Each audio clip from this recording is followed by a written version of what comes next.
नमस्ते मंडळी, कशा आहात? नवीन दिवसाची नवीन सुरुवात. तर आज आहे अक्षय तृतीया. अक्षय तृतीयेच्या तुम्हाला सर्वांना खूप खूप खूप शुभेच्छा. आज मी लवकर उठले आहे कारण की अक्षय तृतीयाला तर तुम्हाला माहितीच आहे, आपल्या विदर्भामध्ये नैवेद्य करायचा असतो. आपल्या पूर्वजांना प्रसन्न करायचं असते नैवेद्य लावून. आणखी खूप काही आहे, तर म्हणून मी आज थोडी लवकर उठले. तुम्हाला मी बाहेरचं वातावरण दाखवते. हे बघा, थोडंफार अंधारच आहे. छान थंडी थंडी हवा, चिमण्यांचा आवाज खूप छान वाटत आहे. गेट काढून घेते मी.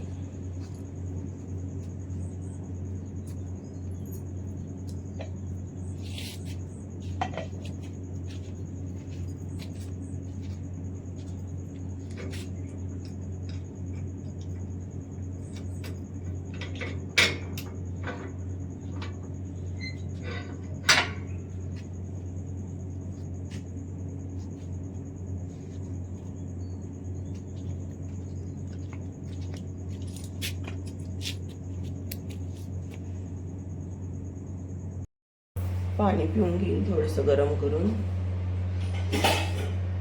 मी रोज सकाळी गरम पाणी फ्रेश घेत असते.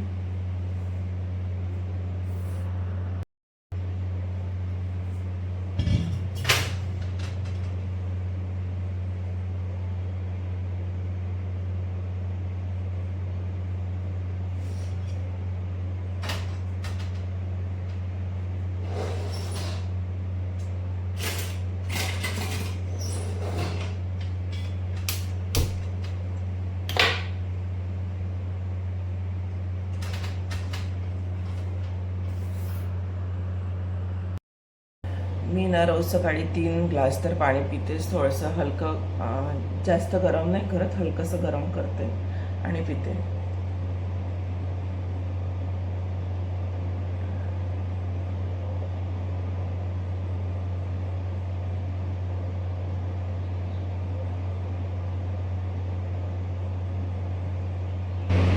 पाणी पिलं, फेसवॉश वगैरे केला आणि मस्त ब्रश वगैरे केला. त्याच्यानंतर ना अंगणामध्ये बाहेर दारामध्ये अफ्रेश घेत बसली होती, कारण की छान थंडी हवा आणि सोबत गरम गरम अफ्रेश खूप छान वाटत होतं. सकाळी सकाळी उठल्यानंतर ना एक पॉझिटिव्ह फिलिंग तयार होते आणि खूप मस्त वाटते. आपण खरंच रोज सकाळी उठायला पाहिजे, पण मला मुलांमुळे ना सकाळी उठणंच होत नाही. त्याच्यामुळे मी 5:30-6 वाजताच उठते. मंडळी, मी गरम पाणी पिलं, फ्रेश झाले, फ्रेश घेतले. आता मला बाहेरचं झाडझूड पाणी वगैरे करायचं आहे, मी ते करून घेईल. मोबाईल सेट करून आधी अंगणातली झाडझूड करून घेतली होती. सकाळी सकाळी बघितलं तर रात्री मुलं जेव्हा झोपायच्या वेळेस थोडेफार खेळत होते ना, जेवण केल्याच्या नंतर, तर त्यांच्या गाडीचा पसारा, चप्पल इकडे तिकडे पडलेल्या होत्या, त्या व्यवस्थित केल्या आणि झाडून घेतलं. त्याच्यानंतर मग बाहेरची झाडझूड केली. तर झाडायसाठी 15 ते 20 मिनटं चालला जातो आणि पाणी वगैरे मारलं होतं. मग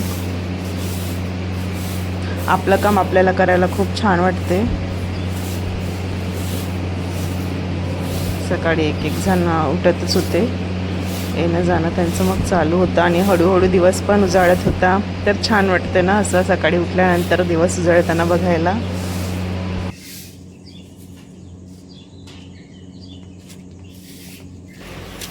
मित्रांनो, प्रत्येकाच्या आयुष्यात काही ना काही स्वप्न असतात, पण फरक एवढाच असतो, काही लोक त्या स्वप्नांवर फक्त विचार करतात आणि काही लोक त्या स्वप्नांना पूर्ण करण्यासाठी झटपटतात. यश अचानक मिळत नाही, त्यासाठी मेहनत, संयम आणि स्वतःवर विश्वास लागतो. तुम्ही किती वेळा पडलात ते महत्त्वाचं नाही, तर तुम्ही किती वेळा उठलात हे महत्त्वाचं आहे. लोक काय म्हणतील याचा विचार करू नका, कारण लोकांचं काम आहे बोलणं, पण तुमचं काम आहे तुमचं ध्येय पूर्ण करणं. आज तुम्ही घेतलेला छोटासा निर्णय उद्या तुमचं संपूर्ण आयुष्य बदलू शकतो. म्हणूनच आत्ताच ठरवा, मी थांबणार नाही, मी हार मानणार नाही. स्वतःवर विश्वास ठेवा, कारण तुम्ही जे कराल ते करू शकाल. तुमच्यासोबत बोलता बोलता माझी झाडझूड पण झाली. आता पाणी पण मारणं चालू आहे, झाडांना पण पाणी देणं चालू आहे आणि बघता बघता सकाळ पण कधी झाली काही कळलंच नाही मला. खूप छान वाटते सकाळचा असा चिमण्यांचा आवाज, सकाळची थंडी हवा, पहाट खूप सुंदर वाटते. आजचा दिवस कालच्या सारखा नसावा, तर तो कालपेक्षा अधिक थोडा आनंदी असावा. पॉझिटिव्हिटी म्हणजे काय, तर कोणत्याही परिस्थितीत स्वतःचं हसू टिकवून ठेवणं. आपल्या आयुष्यात अडचणी येतील, कधी काम साचतील, तर कधी मन उदास होईल, पण अशा वेळी फक्त एकच गोष्ट लक्षात ठेवा, तुमच्या मनातलं आकाश जोपर्यंत स्वच्छ आहे तोपर्यंत बाहेरच्या वादळाने काहीच फरक पडत नाही. इथे बेलाचं झाड, स्वतःवर प्रेम करायला शिका. तुम्ही जर स्वतः आनंदी असाल तर तुमच्या घरात आनंदाचा सुगंध दरवळेल. आज स्वतःला सांगा, मी समर्थ आहे, मी खंबीर आहे आणि मी आजचा दिवस खूप छान जगणार आहे. तुमचं एक छोटंसं हसू तुमचं फक्त नाही तर तुमच्या संपूर्ण कुटुंबाचं आयुष्य उजळून टाकू शकते. चला तर मग आजच्या दिवसाची सुरुवात एक पॉझिटिव्हिटीने करूया. पूर्ण कामं झाले त्यानंतर मी घरात आली आणि घरात झाडझूड केली आणि सर्वजण झोपून होते, तर हॉलची काही फरशी पुसलीच नाही. कारण की हॉलमध्ये उन्हाळ्याचे दिवस आहे तर हॉलमध्ये 2 कूलर आहे, ते लावून देतो आम्ही आणि मस्तपैकी हॉलमध्ये सर्वजण झोपत असतात. तर हॉलकडे काही गेलीच नाही मी, त्यांना झोपू दे म्हटलं, जोपर्यंत झोपायचं आहे तोपर्यंत. कारण की संडे पण होता आणि बाकीचे जे 3 रूमा आहे ते मी पुसून घेतल्या, झाडून घेतल्या. तर पुसायला झाडायला मला 15-20 मिनटं तर लागतेच.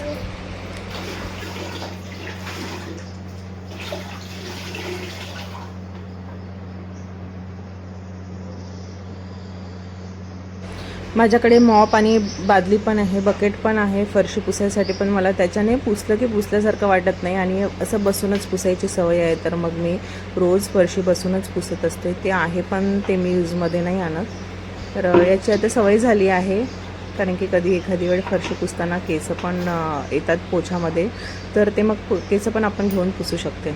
मंडळी, माझी आंघोळ झाली, तुम्ही बघितलं. सकाळी 5 वाजता उठली, 5 ते 6पर्यंत सर्व कामं करून घेतले आणि आंघोळ पण झाली. आता मी स्वयंपाक पण करेल आणि साईड बाय साईड पूजा पण, म्हणजे अर्धा स्वयंपाक झालं की पूजा करून घेईल. आणि पूजेमध्ये म्हणजे जेवणामध्ये मी बनवणार आहे वरण भात, भाजी, पोळी, याचे गव्हाचे जे पापड राहते ना, गव्हाच्या चिकपासून बनवलेले, तर ते पापड पण तळेल आणि चिचोणी पण करणार चिंचेची. त्याच्यानंतर आंब्याचा रस पण करेल, शेवया, वड्याची भाजी आणि आखुरीच्या डाळीचे वडे, बोंड, एवढं सर्व करेल म्हणजे नैवेद्य लावायसाठी. आणि साधना पण आहे, वरून पूजा पण आहे. तर आणि हां, माझ्याकडनं ना तुमच्या पण पितरांना शांती भेटो, मोक्ष भेटो आणि तुमच्या पण घरात सुख, शांती, सफलता, लक्ष्मी प्रसन्न राहू द्या. आणि आपण सर्वांबद्दल पॉझिटिव्ह बोललं की आपल्यासोबत पण ते पॉझिटिव्ह घडतेच. तर माझा देवावर पूर्ण विश्वास आहे. आणि जिवंतपणी कसं माणसांची केअर करणं खूप जरुरी आहे. माणूस गेल्याच्या नंतर तर त्यांना फक्त आपण नैवेद्य लावूनच खुश करतो, पण जिवंतपणी जी सेवा केली जाते ती खूप जास्त महत्त्वाची असते. तर असं आहे. आता करून घेते मी आणि तुमच्याशी बोलते. पण मी इथे चिंच भिजू टाकली आहे, भिजायसाठी आहे ती चिंच भिजत आहे. इथे डाळ पाण्यामध्ये टाकून ठेवली आहे. इथं पापड्याचं भिजवलेलं आहे, इथे कणिक भिजवली आहे आणि इथे बोंडाचं भिजवलेलं आहे. साईड कुकर होत आहे आणि आता भाजी फोडणी देणार, वड्याची भाजी बनवत आहे. तर आमचा पूर्ण स्वयंपाक झाला होता आणि साधना झाल्याच्या नंतर जे वडे बोंड काढायचे होते ते फक्त राहिले होते, कारण की साधनेला उशीर नाही झाला पाहिजे. साधनेला 11:30 वाजता बसायचं होतं. 23 मिनिटाची साधना होती. ते झाल्याच्या नंतर आम्ही नैवेद्य लावून घेतला आणि पितरांना वरती नेऊन ना जेवण देतात, तर ते पण दिलं आम्ही जेवण. पत्राट वरती नेऊन ठेवली, प्रार्थना म्हटली. त्याच्यानंतर आता आई नैवेद्य देवासाठी काढत आहे. ते झालं की तोपर्यंत माझे वडेबोंड काढणं होईल आणि आम्ही सर्वजण मिळून एकत्र जेवण करणार. मुक्ताची झोप झाली होती, मुक्ता झोपून उठली होती आणि तिला भूक पण लागली होती. मगाशी तिने फक्त फ्रूट्स खाल्ले होते, सकाळी जेवण काही केलंच नव्हतं तिने, कारण की माझा स्वयंपाक चालू होता. तिला तिच्या बाबांनी झोपवलं, उठली ती. आता थोडंफार तिला खायसाठी दिलं नैवेद्य लावताना देवाला. पितरांचं नैवेद्य तर लावणं झालंच होतं. तर आता आम्ही सर्वजण मिळून जेवण करते आणि आम्ही कांदे वगैरे करते. जेवण वगैरे झालं आहे. आता मी मुक्ताला झोपवत आहे. बघा पाळण्यात हलवत आहे, पाळण्यात झुलत आहे. म्हटले की मग मी पण थोड्या वेळ आराम करेल. आणि आज ना मार्केटमध्ये पण जायचं आहे, थोडं सोन्याच्या दुकानामध्ये काम आहे. तर आता गर्दी नाही राहत म्हणून मग मी 4 वाजता वगैरे जाईल. संध्याकाळी कसं खूप गर्दी असते आज, म्हणजे सोनं खरेदी करणं म्हणजे शुभ मानलं जाते, तर त्याच्यामुळे संध्याकाळी खूप गर्दी राहते. मी आताच थोड्या वेळाने 15-20 मिनटं आराम करेन आणि जाऊन येईल. तर मंडळी मी दिवावात वगैरे केली आहे आणि आता ना महामेरूची पूजा करेल. चल बाळा आतमध्ये, नमस्कार करताय कर. चल आतमध्ये. मी तुम्हाला नेहमी सांगत असते हिचा पसारा काढून ठेवते ही, तर ही 5-5 मिनिटांनी ना मी भरत जाते. हिचं खेळणं झालं की आणखी लगेच जसं भरून दिसलं तसं आणखी मग खाली करून ठेवत जाते. पूजा झाल्यावर मी सोन्याच्या दुकानामध्ये गेली होती. सोन्याच्या दुकानामध्ये खूप गर्दी होती आणि आम्हाला 15-20 मिनटं तरी तिथे थांबावं लागलं होतं. तुम्हाला व्हिडिओ आवडला असल्यास लाईक करा, शेअर करा, कमेंट्स करा. आणखी भेटू नवीन व्हिडिओमध्ये. तोपर्यंत बाय.